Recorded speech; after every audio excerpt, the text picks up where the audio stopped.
जय श्री कृष्ण। सावन माह के शुक्ल पक्ष की एकादशी तिथि को सावन पुत्रदा एकादशी कहते हैं और इस दिन महिलाएं संतान प्राप्ति और संतान की सुख समृद्धि की कामना से उपवास करती हैं। वैदिक पंचांग के अनुसार इस साल सावन पुत्रदा एकादशी का व्रत 5 अगस्त को रखा जाएगा। यह व्रत महिलाएं अपनी संतान की लंबी उम्र और सुख समृद्धि की कामनाओं से रखती हैं। इसके अलावा संतान प्राप्ति के लिए भी सावन पुत्रदा एकादशी व्रत को बहुत ही महत्वपूर्ण माना जाता है। कहते हैं कि इस व्रत को करने से संतान के जीवन में आ रहे सभी कष्ट मिट जाते हैं और खुशहाली आती है। यदि आप अपने बच्चों को सुख समृद्धि के लिए सावन पुत्रदा एकादशी व्रत रखती हैं तो ज्योतिष शास्त्रों में बताए गए हैं कुछ उपाय जो जरूर अपनाएं। पहला उपाय एकादशी के दिन जरूर करना। शास्त्र के अनुसार सावन पुत्रदा एकादशी के दिन भगवान विष्णु और माता तुलसी का पूजन करना बहुत ही फलदायी माना जाता है। इस दिन तुलसी की जड़ में घी का दीपक जलाएं। यह उपाय बच्चों पर आ रहे संकट को दूर रखता है।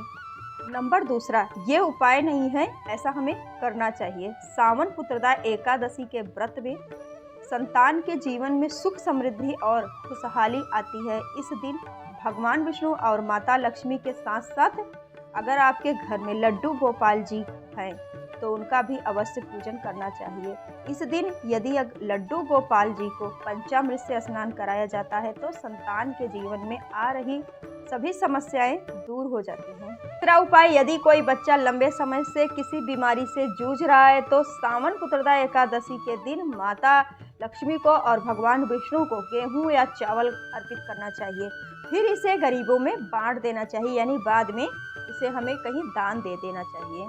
नंबर 4, बच्चों के जीवन में सुख समृद्धि की कामना करते हैं तो सावन पुत्रदा एकादशी की शाम को पीपल के पेड़ की पूजा करें और पेड़ की जड़ में जल अर्पित करें। फिर घी का दीपक जलाएं। इससे आपकी हर मनोकामनाएं पूरी हो जाएगी।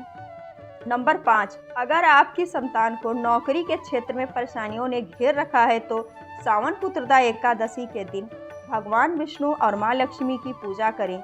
उसके बाद उन्हें शाम के टाइम खीर का भोग अवश्य लगाएं और ध्यान रहे कि खीर के भोग में केसर जरूर हो और उसके बाद भोग लगाते समय तुलसी का पत्ता जरूर होना चाहिए। केसर युक्त भोग विष्णु भगवान और माता लक्ष्मी को बहुत ही प्रिय है। अब हम सुनते हैं संतान प्राप्ति के लिए क्या करें। जिनके घर पे संतान नहीं है उन्हें क्या करना चाहिए। और सबसे पहले पुत्रदा एकादशी का व्रत जरूर रखना चाहिए। सावन पुत्रदा एकादशी के दिन व्रत रखकर भगवान विष्णु की विधि विधान से पूजा करें।